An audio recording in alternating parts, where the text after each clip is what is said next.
Hello and welcome to episode 102 of Tall Guy Talks Travel with Rick Doherty. Of course, I am your host, Rick Doherty. On today's show, Marisa from Chicago will be back so we can finish our conversation on what's coming up at Disneyland and Walt Disney World in 2023. We also have a lot of Disney news to cover before we get to that topic. There was a major announcement last week for people planning on traveling to Walt Disney World in the summer or fall of this year. While many guests were expecting that announcement to be the return of the Disney dining plan, the actual announcement was only a step in that direction, with vacation packages that include a free Disney dining card worth up to $150 per night. This is the first time any type of free dining has been attached to Walt Disney World vacation packages since before the pandemic closures. On Tuesday of this week, Disney announced a flurry of news. First of all, the opening date for the Tron Light Cycle run at Magic Kingdom and Walt Disney World will be April 4th. Walt Disney World annual pass holders will also be able to enter the theme parks after 2 o'clock in the afternoon without a park pass reservation, with the exception of Magic Kingdom on Saturdays and Sundays. April 3rd will mark the return of the nighttime spectaculars Happily Ever After at Magic Kingdom and Epcot Forever, of course, at Epcot. For the vacationers, overnight parking at Walt Disney World Resort hotels will once again be free for guests. Disneyland will move park hopping hours up from 1 o'clock in the afternoon to 11 o'clock in the morning, and the West Coast version of the annual pass holder program, Magic Keys, will be returning from time to time over the course of the year. Marisa and I recorded our conversation before all of this news, so some of the things we discuss will be a little outdated. However, Marisa did get her wish for an April opening for Tron. This past weekend was also the Run Disney Marathon weekend at Walt Disney World. I ran my first marathon back in 2019, and I was lucky enough to get the opportunity to run the Boston Marathon virtually in 2021 due to the pandemic limiting the in-person course so drastically. I know how hard it is to train, and I want to congratulate every runner who completed the marathon, half marathon, 10K, or 5K. Marisa's cousin Natalie was brave enough to tackle the Dopey Challenge, which is all 4 of those races in 4 straight days. That is so impressive, especially considering it was her first marathon. I want to take a special moment to congratulate her. Way to go, Natalie. Each and every one of you who completed a race, or even if you tried but weren't able to finish, you're all admirable in my book. Right now, I'm scheduled to do the Princess 10K next month and the Toy Story 10 Miler in April. I'm sure I'll see a lot of you at those races. Walt Disney World has also teased another annual pass holder magnet coming soon. The artwork appears to hint towards something Dumbo related. On the other coast, the Magic Happens Parade is returning to Disneyland on February 24th. To secure a good location, guests can get a dining package at the Plaza Inn that comes with a meal and preferred viewing for the second parade performance of the day. The package is $45 for adults and $25 for children. This episode is premiering on January 12th, and tomorrow is the first day of Epcot's International Festival of the Arts. This is by far my favorite Epcot festival, and there's a lot to be excited about for the 2023 installment. After 6+ hour waits for the Figment Popcorn Bucket at last year's version of the festival, the bucket is back for 2023 with a special Epcot 40th Anniversary lanyard.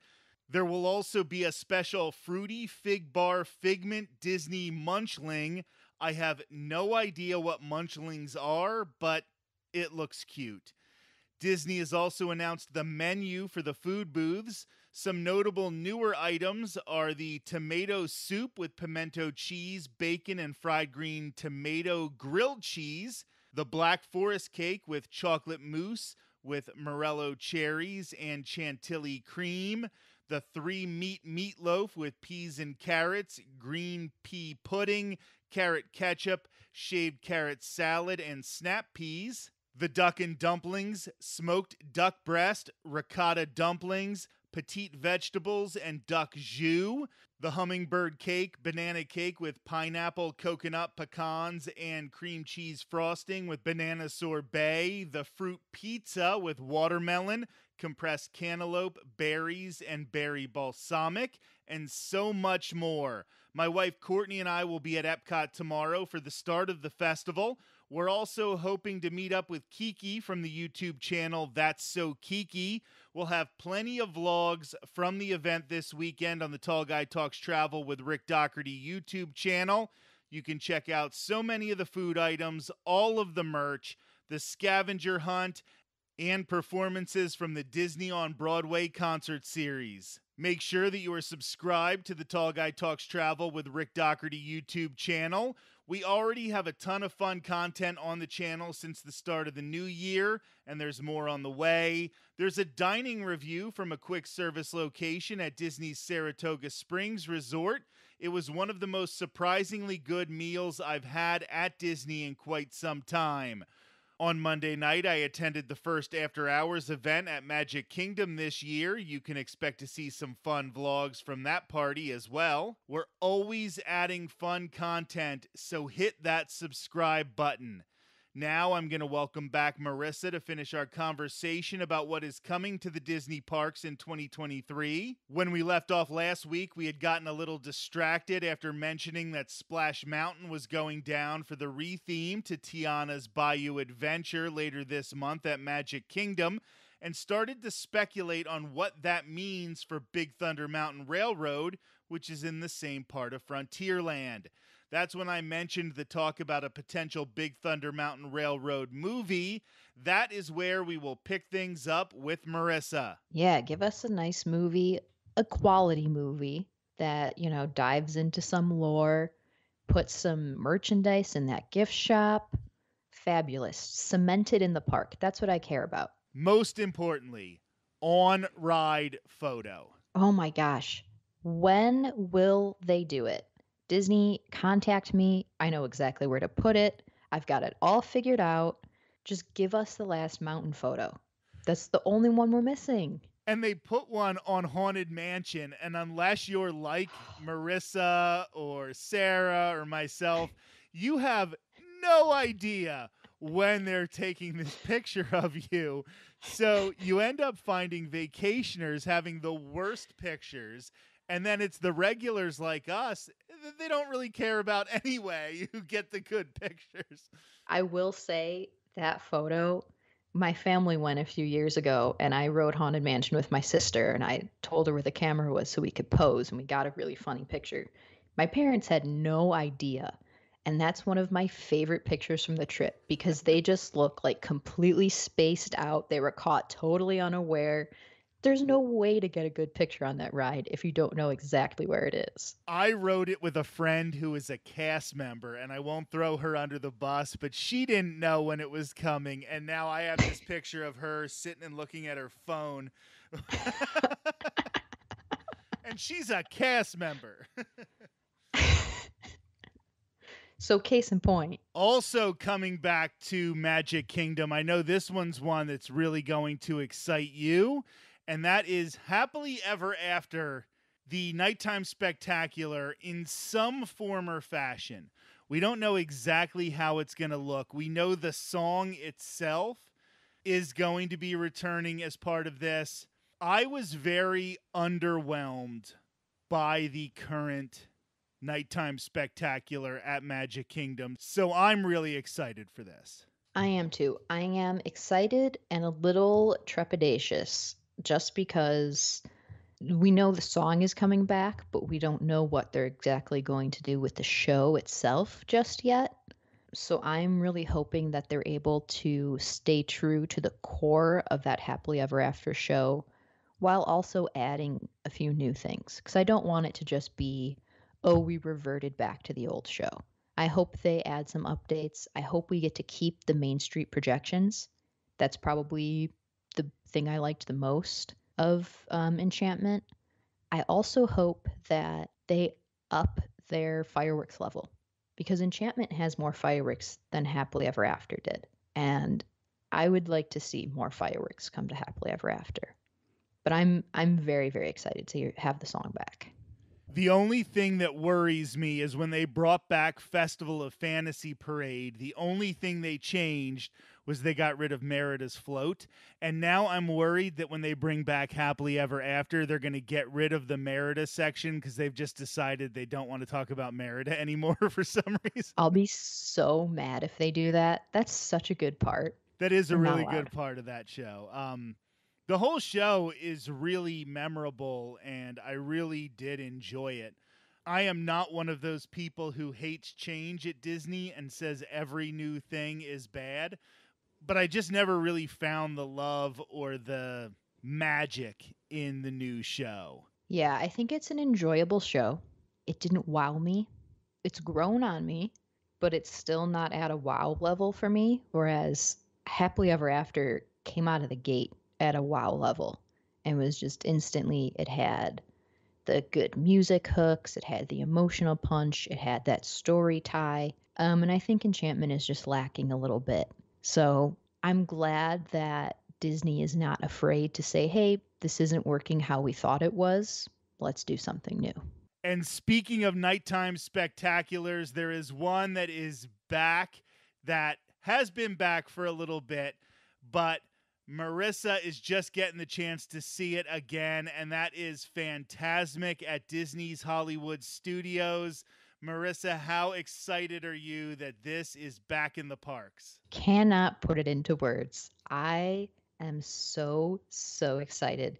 I have an outfit planned. I am ready. I am excited. It's going to be so good. I will admit I cheated and I watched a live stream, so I know what the new scenes are, but they're phenomenal. They add so much to the show. And I'm so glad that they took the time when it was down to really put the care into refurbing it to improve upon what I already thought was a perfect show.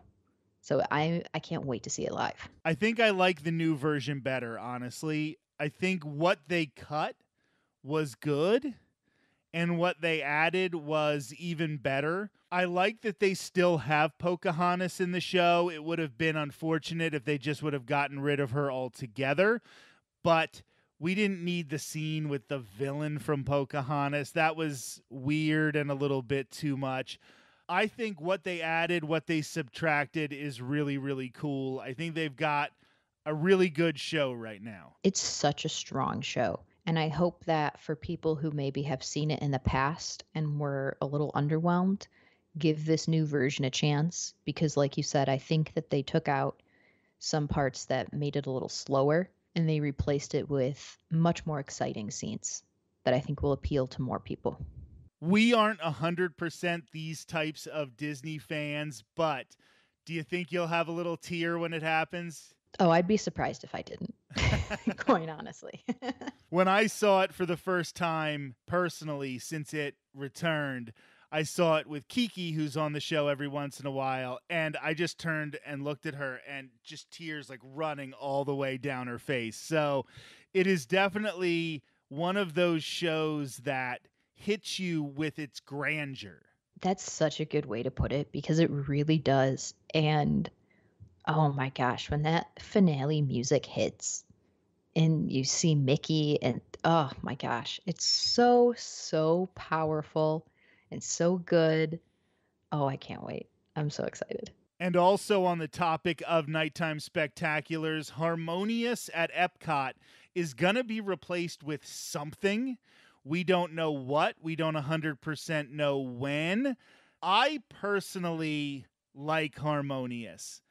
I know it gets a lot of slack on the internet, mostly because people don't like the barges or they had some sort of attachment to Illuminations because it was the show that they saw when they were kids. Personally, I'm a little upset that this is going to be disappearing because I don't feel like we had it long enough. Yeah, I agree. I feel like to me, this is the exact flip of Enchantment. I really enjoyed this show. I think it's a very strong show. And I feel like 18 months is not enough time for it to run. I think, Illuminations ran forever and it needed a replacement. It needed to be updated. They needed to bring, fresh ideas into that nighttime spectacular.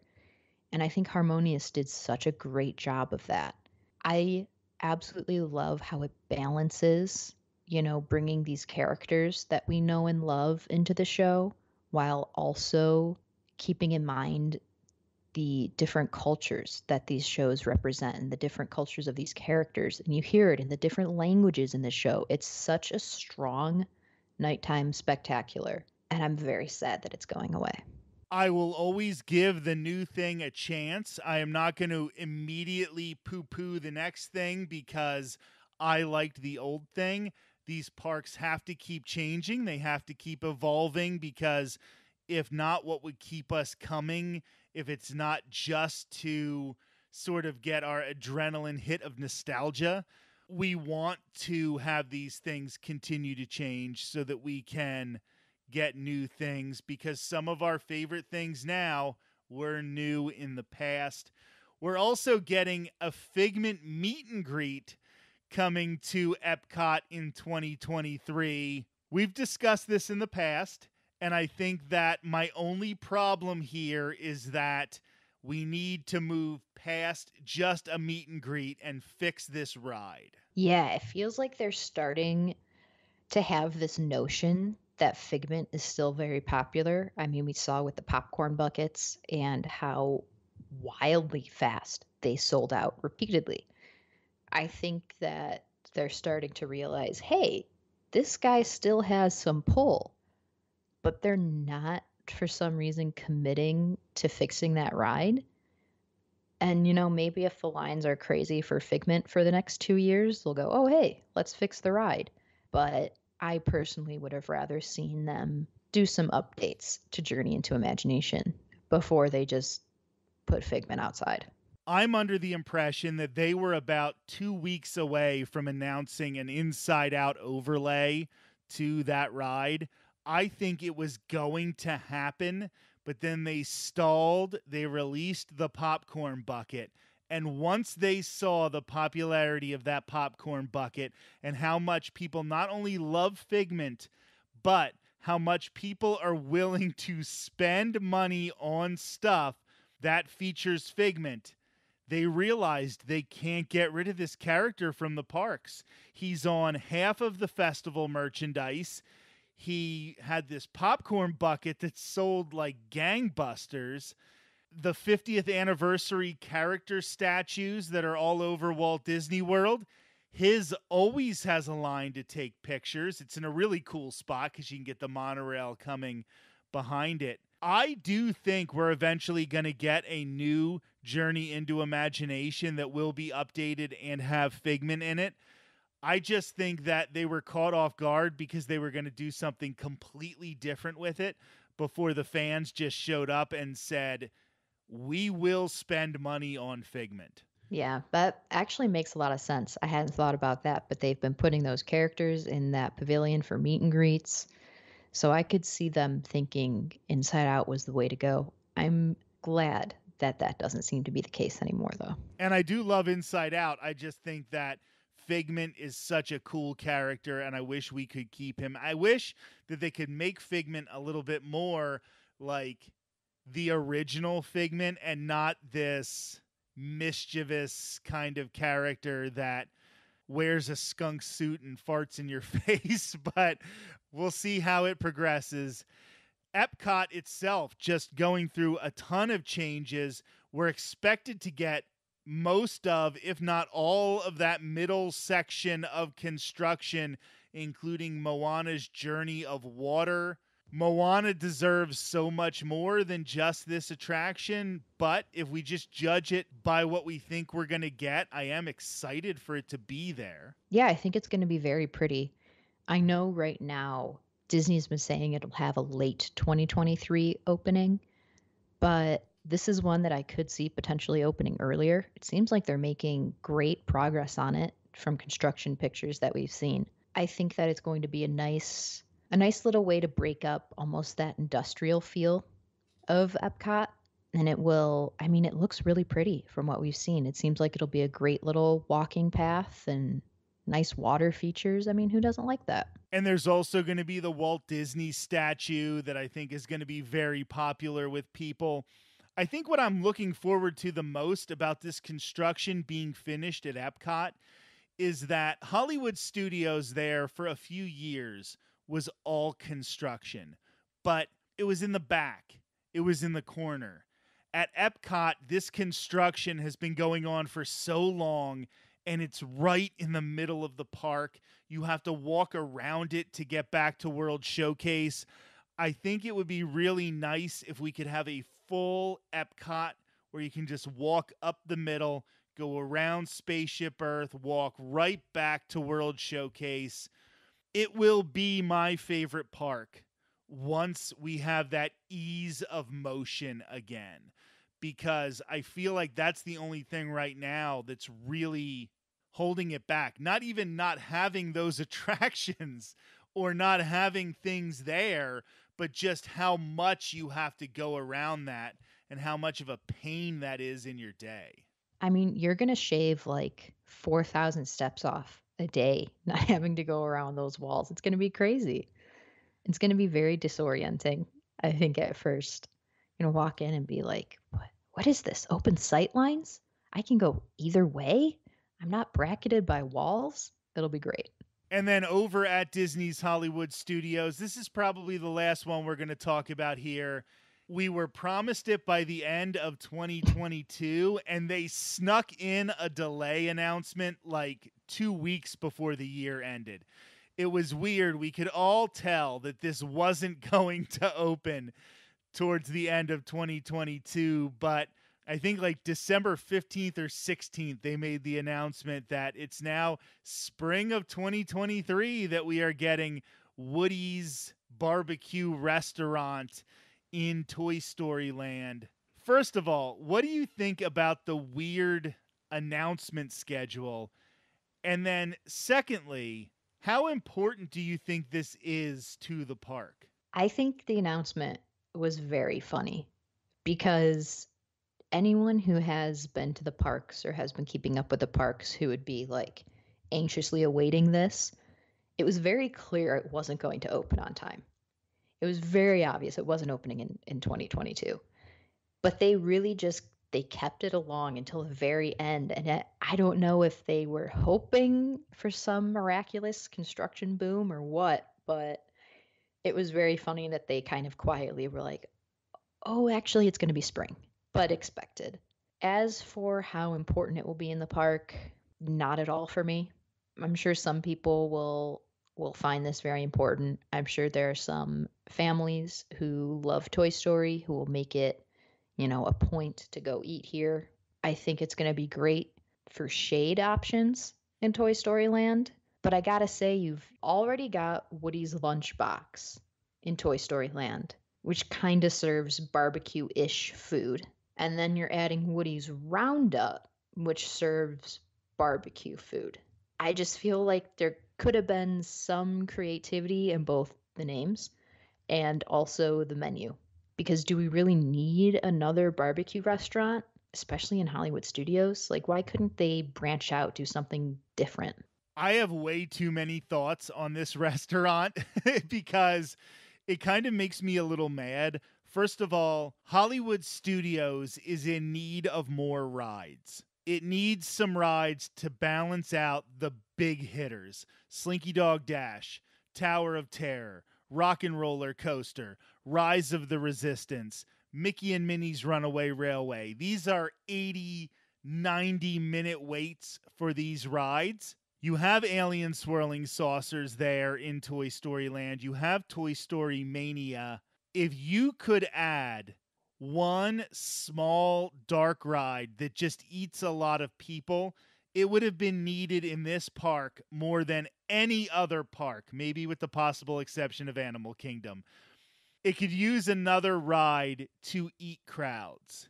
Now, I understand that Disney wants to make money, and this is a business, and a restaurant makes money, and a ride doesn't make money. But Hollywood Studios already has Hollywood Brown Derby, 50s Primetime Cafe, Sci-Fi Dine-In, Rosie's All-American Cafe, Mama Melrose, Docking Bay 7, ABC Commissary, Backlot Express, Woody's Lunchbox. There are enough places to eat here in Hollywood Studios, Hollywood and Vine. All you're doing is taking the same food money that people are going to be spending at one of these other restaurants, and now they're going to be spending it at a sit-down restaurant in Toy Story Land. But they were going to be eating somewhere anyway if they were going to be eating in the park. I don't think you're making that much more money by adding another restaurant and then making it a barbecue restaurant like you mentioned. Well, what was the last really successful restaurant that they added to the parks? It was Regal Eagle back in Epcot, which was another barbecue restaurant. I think this is missing the mark, in my personal opinion. It just feels like one of those things where I look at it and I go, why? Like, what? We didn't need this. There wasn't really demand for it. They could have built like a ride. They could have built a nice sitting area with shade. That would have been appreciated. What I think Hollywood Studios needs, I think it's got enough restaurants. There are plenty of restaurants, like you just said. And good But what it restaurants. needs, yeah, I mean, some of them are. It's got better restaurants than it used to have. But I think that it needs more snacks. There really aren't that many like easy snack options in Hollywood Studios, especially for something savory. Like there's a lot of places where you can go get a cookie or a cupcake. But if you really want like a savory snack, you're pretty much limited to pretzels. So I think it would have been a better idea for them to say, we're going to make a Toy Story themed snack cart, and it's going to have a couple savory snack items, something along the lines of the egg rolls at Magic Kingdom that have gotten so much wild publicity. And then you're getting people spending money on something that they might not have originally. You're getting people, saying, oh, yeah, let's spend an extra $15 to get this snack for all of us here. And you're not clogging up the park with more food. You can put a little ride back there or something. I want snacks at Hollywood Studios, and a barbecue restaurant's not going to do it. And that cookie that everybody loves, the Jack Jack Num Num cookie, is disgustingly sweet. When I bite into that, every time I look at it, it looks phenomenal. And I'm like, oh, this can't be as bad as the last time. And it is worse than the last time. I agree with you on the savory snacks. I also agree that you could do two things with that space. What about putting the Buzz, Woody, Bo Peep meet and greets inside so you can wait in the shade and take all of those people? Those meet and greets clog up Toy Story Land. All of a sudden, you move them into an air-conditioned building that's over there to the side, and maybe they come out of that building, and there's a store selling some Toy Story merch, and there is a cart that has egg rolls, and you call them Mrs. Nesbitt's. Okay, a Mrs. Nesbitt snack cart, that's where it's at. We're now to the point where we're referencing our old episodes in. Go back and listen to Disney Trivia. You'll enjoy it. I think that would be a much better use of the space, because we want to clear out these spaces so that people can move more freely. The more people move freely, the more they are going to stop and get a spring roll, or they are going to stop and get a pretzel. Honestly, that's the way to go. It should be a meet and greet. It should have Buzz, Woody, Bo Peep. If they could throw in another character like Zurg or something, that would really be kind of quote unquote rare, but still known to the whole Toy Story fan base. Those lines would be crazy. You'd eat so many people, especially if they're waiting in an air conditioned building. That would be huge. That's a missed opportunity, I think. All I know is I am now greatly looking forward to all of these park memories we're going to be making over the next 12 months in Walt Disney World. Marisa, always great having you on the show. Thank you. I'm always glad to be on it. Make sure to follow all of us on social media. On Twitter, you can find me at Rick_Ear. Marisa is at ThinkMickeyBlog. And Sarah Says is at Sarah Says 84. I'm also on Instagram as at Rick Dougherty, TGTT. You spell Dougherty, DOUGHERTY. And on TikTok at Tall Guy Talks Travel. Coming up next week in episode 103, I will welcome back my good friend and Instagram influencer, the Sarah Enigma. She hasn't been to Walt Disney World or Universal Orlando Resort since the beginning of the pandemic. Sarah's going to talk about the different ways she deals with missing the theme parks, and she always adds her tips for navigating the parks with chronic illness. Here's a quick clip from that conversation. Yeah, definitely. I think at the beginning of the pandemic, I watched a little bit less because I'm like, I know it will be different like when we go back. But now that it's been so consistent, a lot of these changes have stayed. I've definitely been paying attention and being like, oh, okay. Like the biggest thing for me in 2018 and 2019 when we went was the month before was getting up at 5 a.m. to book fast passes for each park for each day. And now there's no fast passes anymore. So I was like, that's a huge planning shift for my family because part of chronic illness is you do have to plan properly for your day. So having fast passes was a great way to be like, okay, here's this at this time so we can do that. So not having fast passes has totally shifted how we thought about how we're going to do the park every day. So that's just one example of how we've been paying attention. And I think the one interesting thing about not being able to go to parks every year is we've had a good chance to think about what we've liked doing and what we haven't liked doing. So you can really sit with it and plan about what we are going to do. Not having the fast passes or for example, you said that limits on when you park hop, and we've decided as a family that that's a little bit too much for us park hopping anyways. So in that case, that doesn't really play into account for us. So I definitely do keep an eye on things, especially character meetings. That's a really big thing for me. I love meeting characters. So when those started to come back into the parks, that's when I really started to pay attention and be like, okay, what is here to stay and what do I have to plan for my next trip? That will be next Thursday on Tall Guy Talks Travel with Rick Dougherty. Until then, have a great week.